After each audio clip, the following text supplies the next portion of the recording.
Next பாருங்கள் India and international organisation. அதாவது India வந்து ஒரு வலிமை மிக்க வல்லரசு நாடாக இருந்துச்சு. வளர்ந்து வரக்கூடிய உலகளாவிய செல்வாக்கில் வந்துட்டு இந்தியா முக்கிய இடத்துல இருக்காங்க. புதுசாக இண்டஸ்ட்ரியலைசேஷன் ஆக்கப்பட்ட நாடாக இருக்கிறதுனால பல்வேறு நாடுகளோட ஒத்துழைக்கக்கூடிய ஒரு சிறந்த வரலாற்றை இது கொண்டு இருக்குது. ஸோ நிறைய சர்வதேச அமைப்புகளில் பார்த்திங்கனாக்கா முக்கிய வாய்ந்த ஒரு உறுப்பினராகவும் இந்தியா வந்து செயல்படுறது மட்டும் இல்லாமல் அதில் இருக்கக்கூடிய ஒரு சில நிறுவ உறுப்பினர்களாகவும் வந்து இருந்து வருது.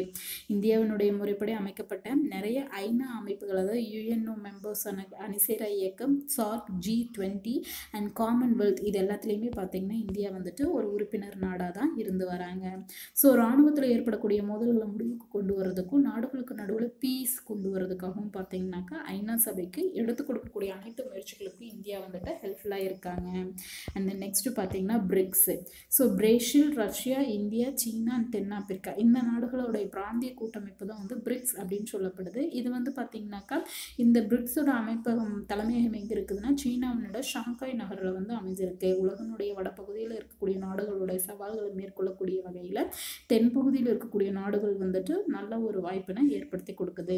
இந்தியா வந்துட்டு இந்த கூட்டமைப்பில் ஒரு தீவிர உறுப்பினராக இருக்கிறது மட்டும் இல்லாமல் உலக அளவில் வந்துட்டு இது பெரிய நாடாக வந்துட்டு ப்ரொஃபைல் பண்ணிக்கிறாங்க. அண்ட் நெக்ஸ்ட்டு பார்த்தீங்கன்னா reason for the formation of BRICS. அதாவது பார்த்தீங்கன்னா பிரிக்ஸ் கூட்டமைப்பு உருவாக்குவதற்கான காரணங்கள் என்னென்ன அப்படின்னு சொல்லி இதில் கொடுத்துருக்காங்க. ஸோ உலக வங்கி, அதாவது வேர்ல்டு பேங்க் அண்டு சர்வதேச நாணய நிறுவனத்துக்கு வந்துட்டு ஒரு பெரிய மாற்றமாகவும் அண்ட் தென் அமெரிக்க இந்திய பொருளாதாரத்துக்கு வந்து பார்த்தீங்க அப்படின்னாக்கா ஒரு போட்டியாகவும் பிரிக்ஸ் நாடுகளோட கூட்டமைப்பு வந்துட்டு தோன்றுனுச்சு.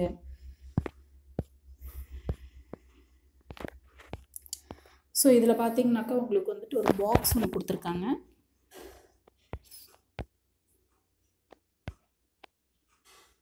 ஸோ இந்த பாக்ஸை பார்த்தீங்கன்னா என்ன கொடுத்துருக்காங்கன்னா இந்தியா வந்துட்டு பொருளாதாரத்துறையில் தீவிரமாக செயல்பட்டு வர்றதுக்கு கீழ்காணக்கூடிய அந்த பொருளாதார கூட்டமைப்புகள் வந்து ஒரு பகுதியாக இருக்கிறது தான் காரணம் அப்படின்னு சொல்லி கொடுத்துருக்காங்க. ஸோ இதில் எதை கொடுத்துருக்காங்க அப்படின்னு சொல்லி பார்த்தீங்கன்னா உலகளாவிய அதாவது குளோபல் குரூப்பிங், அதனுடைய பெயர்கள் அண்ட் தென் அதில் இருக்கக்கூடிய உறுப்பினர் நாடுகள் அண்ட் அவங்களுடைய குறிக்கோள்கள்.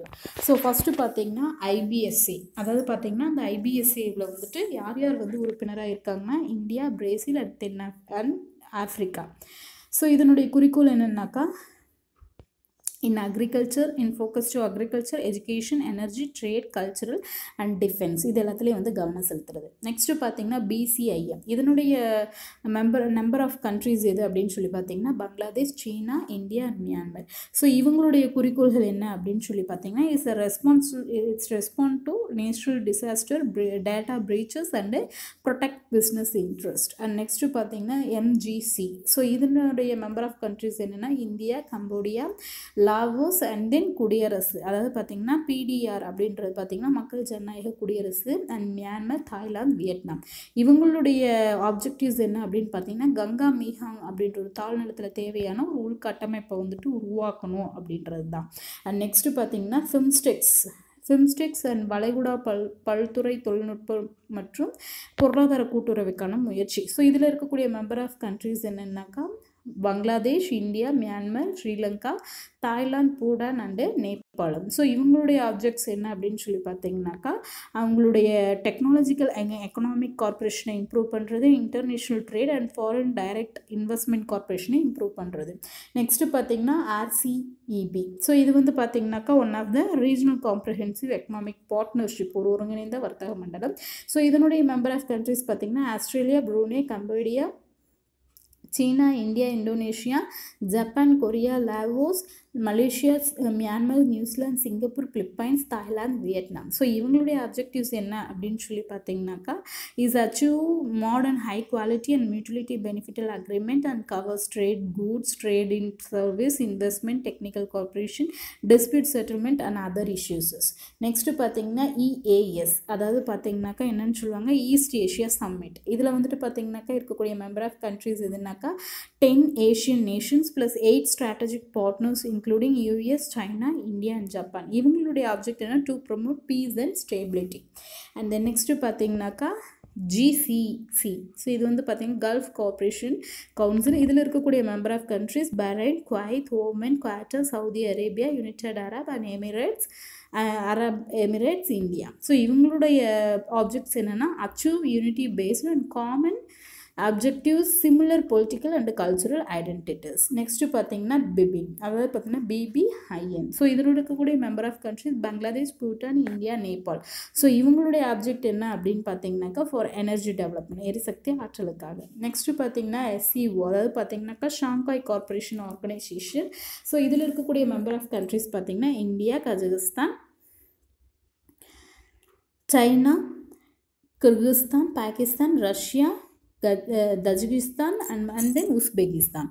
இவங்களுடைய ஆப்ஜெக்ட்ஸ் என்ன அப்படின்னு சொல்லி பார்த்தீங்கன்னாக்கா for security related concerns, resolving border issues, intelligent sharings and concentrating terrorism. So இது எல்லாத்தையும் பார்த்தீங்கன்னாக்கா ஆப்போசிட்டில் கொண்டு வரது இவங்களுடைய மெயின் கான்செப்டாக இருந்துச்சு. நெக்ஸ்ட்டு பார்த்தீங்கன்னா பிரிக்ஸ் கண்ட்ரிஸ்ன்னு சொல்லி கொடுத்துருக்காங்க. அந்த பிரிக்ஸுக்கு பார்த்தீங்க B அப்படின்னாக்கா Brazil, R for Russia, I for India, C for China and S for south Africa. So இதுதான் பார்த்தீங்கன்னா பிரிக்ஸ் கண்ட்ரிஸ் அப்படின்னு சொல்லி சொல்லக்கூடியது. நெக்ஸ்ட்டு பார்த்தீங்கன்னாக்கா அப்ஜெக்டிவ்ஸ் ஆஃப் பிரிக்ஸ். பிரிக்ஸினுடைய நோக்கங்கள் என்னென்ன? இதில் பார்த்தீங்கன்னா அவங்களுடைய பிராந்திய வளர்ச்சியை வந்துட்டு அடையணும், அண்ட் தென் அவங்களுடைய develop and then developing countries நடுவில் வந்து பாலமாக இருக்கணும். ஹியூமன் டெவலப்மெண்ட்டுக்காக பார்த்தீங்க அப்படின்னாக்கா நிறைய கான்ட்ரிபியூட் கொடுக்கணும். அதிகமாக பார்த்திங்கன்னா சமத்துவம் அண்ட் தென் நியாயமான உலகத்தை வந்து ஏற்படுத்தணும். அண்ட் தென் ட்ரேடர்ஸ்க்கு நடுவில் வந்து ஒரு நல்ல ஒத்துழைப்பாக இருக்கிறதுக்காக பிரிக்ஸ் நாட்டுக்கு வந்துட்டு உள்நாட்டு நாணயங்கள் மூலமாக வணிகம் மேற்கொள்கிறதுக்காக ஒரு நட்புறவை வந்துட்டு ஏற்படுத்தணும். And then to promote that technological improvements, information exchange பண்ணிக்கணும் அப்படின்றது தான். அண்ட் தென் லாஸ்ட் ஒன் பார்த்தீங்க அப்படின்னாக்கா அவங்களுடைய எக்கனாமிக் க்ரோத், அதாவது இந்த டெவலப்மெண்ட்டை எக்கனாமிக் பொருளாதார வளர்ச்சியை வந்து டெவலப் பண்ணணும் அப்படின்றதுக்காக நிறைய ஜாப் க்ரியேஷன் பண்ணுறது, நிறைய job fight against poverty and then economic transformation of members, இது எல்லாத்தையும் வந்துட்டு அவங்க வந்து மேம்படுத்துறது தான். ஸோ நெக்ஸ்ட்டு பார்த்தீங்கன்னா கீழே ஒரு பாக்ஸ் கொடுத்துருக்காங்க. த அக்காரம் பிரிக்ஸ், அதாவது பிரிக்ஸ் அப்படின்ற சொல் பார்த்தீங்கன்னாக்கா நெய்ஸ், அதாவது ஜிம் நெய்ஸ் அப்படின்ற ஒரு பிரபலமான பிரிட்டிஷ் பொருளாதார நிறுவனத்தால் வந்து உருவாக்கப்பட்டுச்சு. பிரேசில், ரஷ்யா, இந்தியா, சீனா, இது பார்த்திங்கன்னா 2050 அந்த வருஷம் வரைக்குமே கிட்டத்தட்ட 6 இண்டஸ்ட்ரீஸ், அதாவது பார்த்திங்கன்னா 6 தொழில்மயமாக்கப்பட்ட நாடுகளை விட டாலர் மதிப்பில் பெரிய நாடாக உருவாகணும் அப்படின்றது கடந்து 300 இயர்ஸ் வந்துட்டு ஒரு அதிகார போக்கு முற்றிலும் வந்து மாறுபடும் அப்படின்னு சொல்லி அவர் வந்துட்டு ஒரு யூகத்தில் வந்து அதை பற்றி சொல்லியிருக்காரு. அண்ட் தென் நெக்ஸ்ட்டு பார்த்தீங்கன்னா த ஃபினான்சியல் ஆர்கிடெக்சர் ஆஃப் பிரிக்ஸ், அதாவது பார்த்திங்கன்னா பிரிக்ஸ் வந்துட்டு எப்படி ஒரு நிதி கட்டமைப்பாக உருவானுச்சு. ஸோ இதில் பார்த்திங்கன்னா புதிய மேம்பாட்டு வங்கி அப்படின்னு சொல்லக்கூடியது பார்த்திங்கனாக்கா ஒரு பெரிய வளர்ச்சியாக இருந்துச்சு. அடிப்படையான நிறைய கட்டமைப்பு திட்டங்களுக்கு கடன் வழங்குறது தான் இதனுடைய முக்கிய செயலாக இருந்துச்சு. தேசிய அளவில் ஏற்படுத்த நிறைய திட்டங்களை வந்துட்டு இந்த சுற்றுச்சூழல் பாதுகாப்புக்காகவும் எக்கனாமிக் திட்டங்களுக்காகவும் பார்த்திங்கனாக்கா அதிகமாக புதுப்பித்தாங்க. ஸோ இதன் மூலமாக பார்த்திங்கன்னா அவசர காலத்தில் நிதி ஒதுக்கீடு அப்படின்னு சொல்லிட்டு CRA கான்டிஜென்ட் ரிசர்வ் அரேஞ்ச்மெண்ட் அப்படின்ற ஒரு விவகாரங்களை பார்த்திங்கனாக்கா இந்த உலக அளவிலான பண நெருக்கடியிலேருந்து மக்களை பாதுகாக்கிறதுக்காக இந்த அமைப்பை வந்துட்டு அவங்க இஷ்யூ பண்ணியிருக்காங்க. அண்ட் தென் நெக்ஸ்ட்டு பார்த்திங்க அப்படின்னாக்கா பிரிக்ஸ் பேமெண்ட் சிஸ்டம், அதாவது பார்த்திங்கன்னா பிரிக்ஸினுடைய பணம் செலுத்தக்கூடிய ஒரு திட்டம்.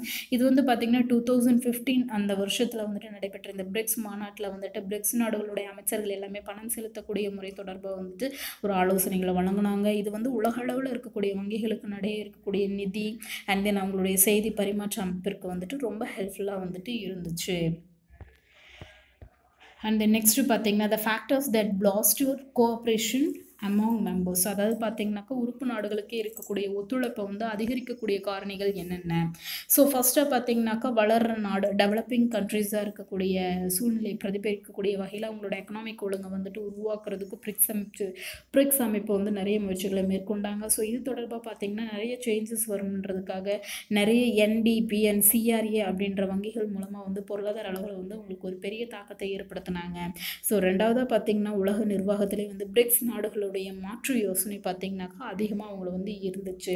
ஸோ தேர்ட் ஒன் பார்த்திங்க அப்படின்னாக்கா நிறைய துறைகளாக மற்ற துறைகளோடு இருக்கக்கூடிய இந்த பிரிக்ஸ் தொடர்புகளுடைய விரிவாக்கம் வந்துட்டு இன்னும் நல்லா வலுவான ஒரு கூட்டமைப்பாக வந்துட்டு இருக்கணும் அப்படின்றது. அண்ட் தென் நெக்ஸ்ட்டு பார்த்திங்கன்னா ஓபிஇசி, அதாவது பார்த்திங்கன்னா பெட்ரோலியம் ஏற்றுமதி செய்யக்கூடிய நாடுகளுடைய கூட்டமைப்பு. ஸோ இது வந்து பார்த்திங்க அப்படின்னாக்கா இந்த ஈராக்கில் இருக்கக்கூடிய பாக்தாத் நகரில் நிறுவப்பட்ட ஒரு அரசு அமைப்பு தான் இது. ஸோ இதனுடைய ஹெட் குவார்ட்டர் பார்த்திங்கனாக்கா ஆஸ்திரேலியாவில் இருக்கக்கூடிய வியன்னா நகரில் இருக்குது. ஒபெக் அப்படின்ற ஒரு நிறுவனத்தினுடைய உறுப்பினர்கள் Iran, Iraq, Kuwait, Saudi Arabia and then Venezuela அப்படின்ற நாடுகள். ஸோ இந்த அமைப்பில் பார்த்திங்க அப்படின்னாக்கா ஒரு 3 வகையான உறுப்பினர்கள் பார்த்திங்கன்னா நிறுவப்படுறாங்க. அது யார் அப்படின்னு சொல்லி பார்த்திங்கனாக்கா is a founder member, full member and associated member. So இப்போ ப்ரெசென்ட்டில் பார்த்திங்க அப்படின்னாக்கா 15 மெம்பர்ஸ் இருக்காங்க. ஸோ அதில் வந்துட்டு பார்த்தீங்க அப்படின்னாக்கா சவுத் ஆஃப்ரிக்காவில் 2 மெம்பர்ஸ் அண்ட் தென் ஈஸ்ட் ஏஷியாவில் பார்த்தீங்கன்னாக்கா 7 மெம்பர்ஸ் அண்ட் தென் ஈஸ்ட் ஏஷியாவில் பார்த்தீங்கன்னாக்கா 6 மெம்பர்ஸ் அண்ட் தென் ஆஃப்ரிக்காவில் பார்த்தீங்கன்னாக்கா 7 மெம்பர்ஸ். ஸோ இந்த ஓபிஇசியில் பார்த்தீங்கன்னா கச்சா எண்ணெய் ஏற்றுமதி செய்யக்கூடிய நோக்கங்களை தான் வந்துட்டு இவங்க இதில் சொல்லியிருக்காங்க. அண்ட் தென் நெக்ஸ்ட்டு பார்த்தீங்கன்னா இந்த ஓபிஇசியுடைய mission.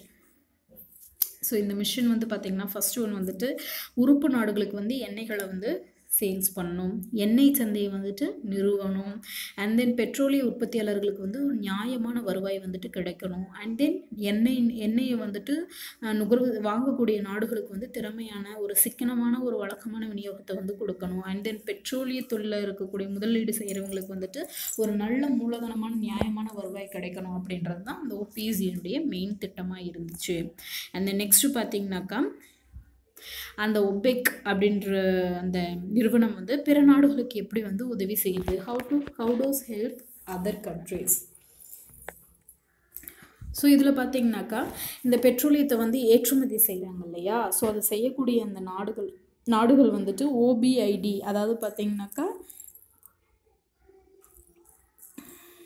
Fund for international development அப்படின்ற ஒரு இன்ஸ்டிடியூஷன் மூலமாக பார்த்தீங்கன்னாக்கா அவங்களுக்கு கொடுக்கக்கூடிய வட்டி விகிதம் இருக்கு இல்லையா, அந்த ஹெல்ப் ஃபைனான்ஸ் ப்ராஜெக்ட் அதன் மூலமாக பார்த்தீங்கன்னா ரொம்ப கம்மியாக வந்து பார்த்தீங்கன்னாக்கா அவங்களுக்கு இன்ட்ரெஸ்ட் போட்டு லோன் கொடுப்பாங்க.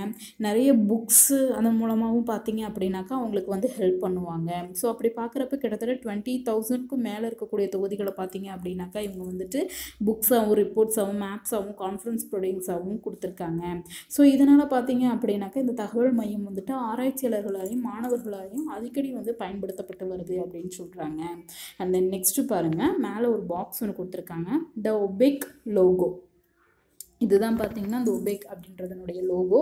ஸோ இது வந்து பார்த்திங்கன்னா 1969 நடைபெற்ற ஒரு சர்வதேச வடிவமைப்பு போட்டியின் மூலமாக வந்துட்டு இந்த சின்னம் வந்து தேர்ந்தெடுக்கப்பட்டுச்சு.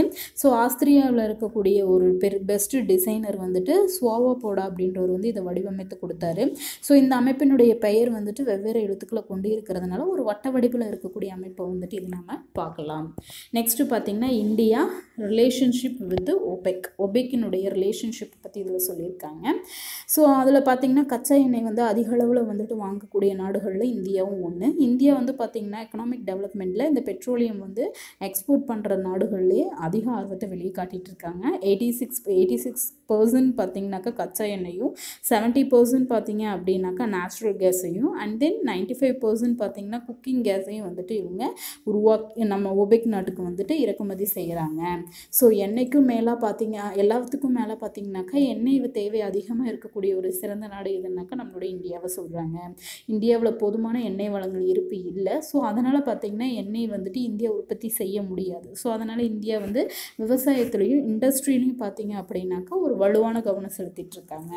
ஃபைனலாக பார்த்திங்கன்னா கன்க்ளூஷன் கொடுத்துருக்காங்க. ஸோ இந்தியா வந்து பார்த்திங்கனாக்கா எக்கனாமிக் அண்ட் ட்ரேடில் பார்த்திங்கனாக்கா ஒரு நல்ல நீடிக்கப்பட்ட ஒரு உறவினை கொண்ட ஒரு நாடு. ஸோ இதில் வந்துட்டு பார்த்திங்கன்னா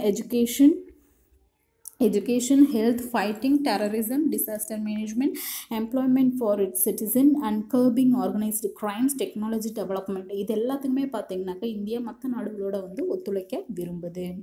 Okay students, that's all. Finish this lesson. Thank you.